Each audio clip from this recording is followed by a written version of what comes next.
जरा सोचिए, एक ही टाइप के ब्लैक बर्ड यानी काले पक्षी एक आइलैंड से दूसरे आइलैंड पर गए, कुछ ही सालों में उनकी बीक और क्लॉज में चेंजेस आ गए। एक बन गया फ्रूट ईटर, एक बन गया इंसेक्ट ईटर और एक बन गया वुड पेकर। और ये सब हुआ कैसे, चलिए समझते हैं। Hello everyone, I am doctor Saloni, your research biology as well as NEET biology educator. And आज का अपना ये छोटा सा सेशन मेरे प्यारे प्यारे future scientist and future doctors के लिए बेहद ही इम्पॉर्टेंट होने वाला है। तो आइए फ्रेंड्स, लेट्स गेट स्टार्टेड।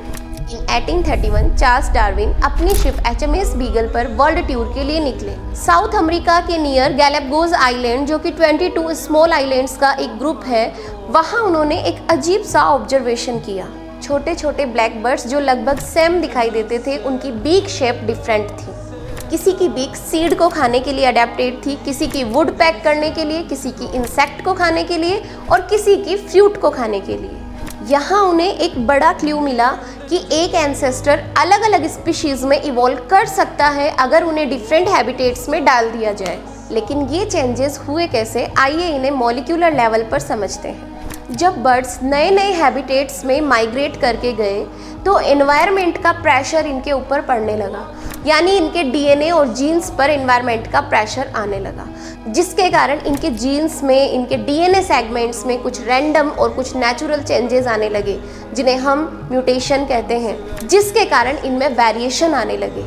ये वेरिएशन यूजफुल या हार्मफुल हो सकते हैं, लेकिन वो वेरिएशन जिसके कारण कोई भी ऑर्गेनिज्म एनवायरनमेंट में बेस्ट अडेप्ट हो जाता है, बेस्ट सूट हो जाता है, उसके सर्वाइवल के चांसेस बढ़ जाते हैं। मान लीजिए कि किसी आइलैंड पर फ्रूट बहुत ज़्यादा पाए जाते हैं, तो वो चेंजेस जिसके कारण बीक फूड को खाने के लिए अडेप्ट हो गई है, उसके सर्वाइवल के चांसेस बढ़ जाएंगे, यानी कि वो नेचर के लिए बेस्ट सूटेड हुआ, यानी उसको रिप्रोड्यूस करने के ज़्यादा चांसेस मिलेंगे और ये changes generation to generation pass out होते चले जाएंगे। स्लोली आफ्टर मैनी जनरेशन ये एक ही एंसेस्टर से इवॉल्व होकर अलग अलग स्पीशीज बन गई। एंड इसे कहते हैं अडेप्टिव रेडिएशन।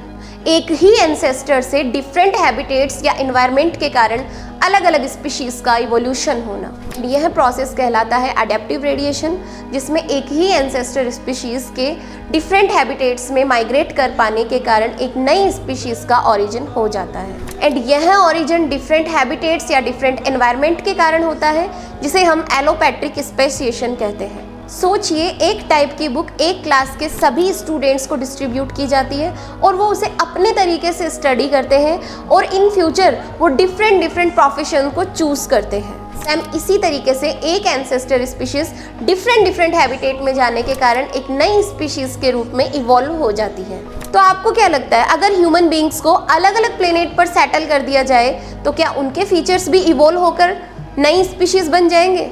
अपना आंसर कमेंट सेक्शन में जरूर लिखिए। So if you like our effort in our content, be a part of our beautiful family. Thank you so much for watching. All the very best.